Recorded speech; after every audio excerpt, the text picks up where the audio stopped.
Welcome back for part 2 of the bookshelf project. As you may remember, in the last episode we forged a lot of scrolls. These scrolls will be attached to a larger piece of flat bar. We bent one of them already into the right shape, essentially what you see on the ground here. However, the second bar still needs to be shaped, and as you will see in a moment, we are using a slightly different process for that. If you did not watch the first episode, you may want to go back so that this video makes more sense. As you can see here, we are using the first bar as a guide to shape the second one. Scrolling wrenches will come in handy again. They can be used both for making a curve tighter or in this case for opening a curve up. It takes a little bit to get used to the mechanics of these wrenches, and because we have the guide underneath our workpiece, I can only use them from above, which is a little bit awkward.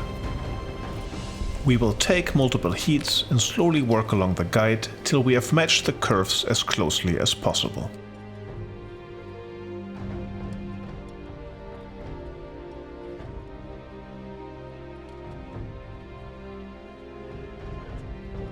The vice grips allow us to fix the upper bar to the lower one, but the second pair of hands is still quite useful.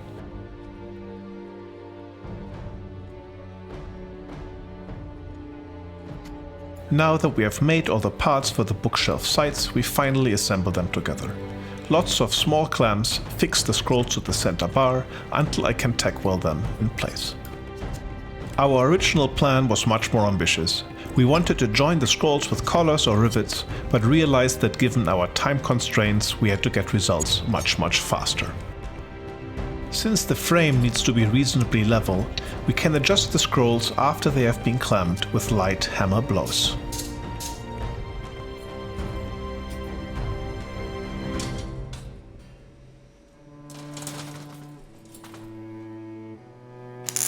The first welding part will just be small tack welds. This allows us to remove the clamps and then apply another welding pass to all scrolls that is much sturdier. Since this is pretty repetitive, you get to see it in time-lapse. However, one lesson learned is that welding is hot, and I managed to burn my arm in a couple of places.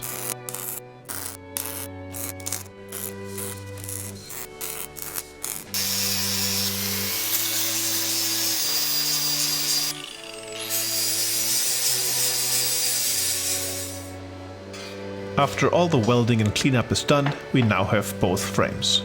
Clearly, now is a good time to test how much weight they can take. As I mentioned before, the actual shelves will be wood. However, we need to make frames to hold them. These frames will be open on one side so that when looking at the bookshelf from the front, we only see the wood. We plan to use small wood screws to prevent the wood from sliding out of the frame. Tony is just countersinking the holes.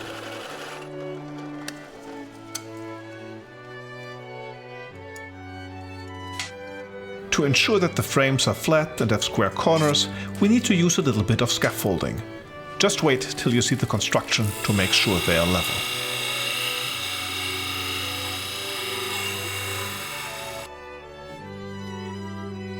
Small pieces of square tube together with clamps allow me to align the angle iron at a square corner. However, it's always better to double check and fine-tune the fit.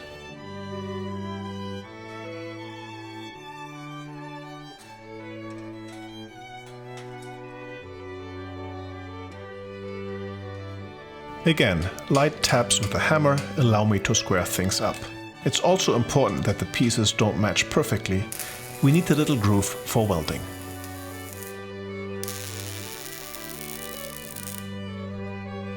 As you can see here, I managed to get the square tube stuck. I'll deal with that once all the welding is done.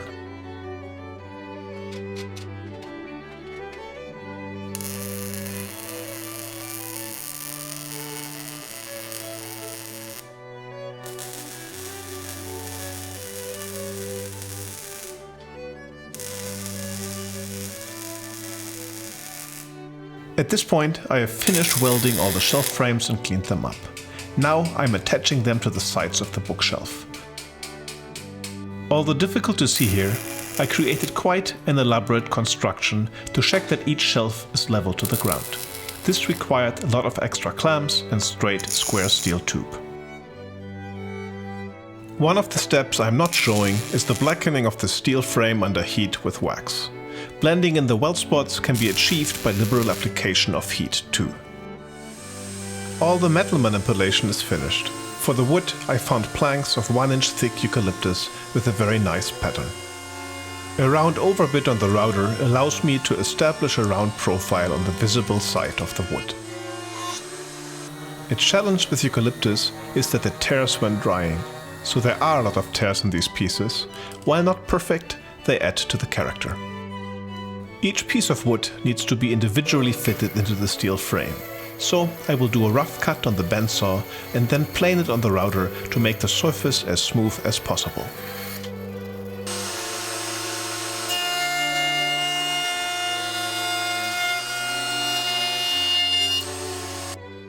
As I fit the pieces of wood into the bookshelf, you may notice that it is not very rigid. This could be fixed by attaching a cross brace that introduces a rigid element diagonally. However, it is my conscious choice to try to get away without doing that. Before I can permanently attach the wood, it needs to be finished first. I am using boiled linseed oil for this purpose.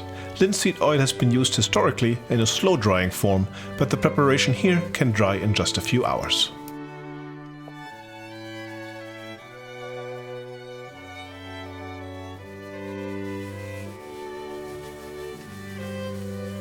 In between coats, I am removing any raised grain with very fine steel wool.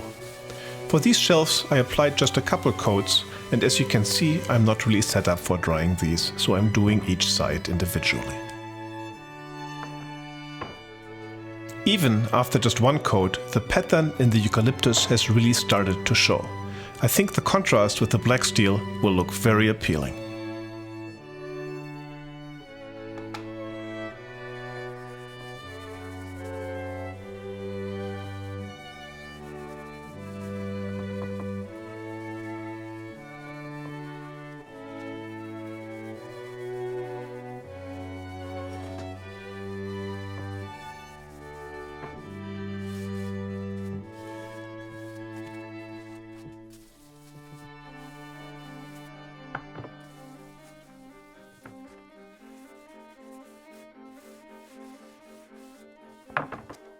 To prevent the wooden shelves from sliding, I am attaching each with 4 small wood screws to the steel frame.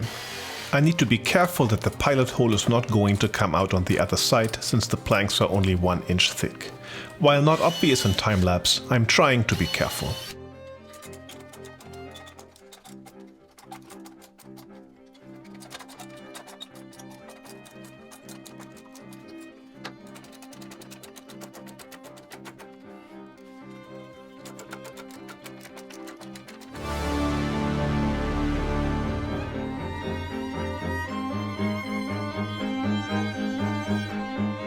Here is the final result with some decorative books thrown in. I hope you enjoyed watching us finish this project.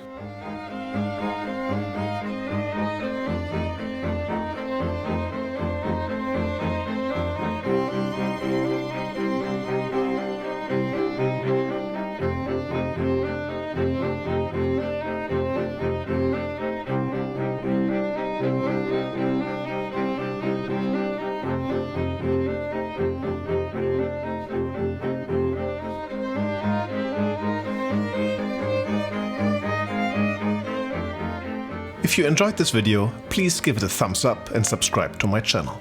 As always, I appreciate your comments on the videos. Please let me know if you would like to see more of this or any other suggestions. Alright, this is it for now. I'll see you next time.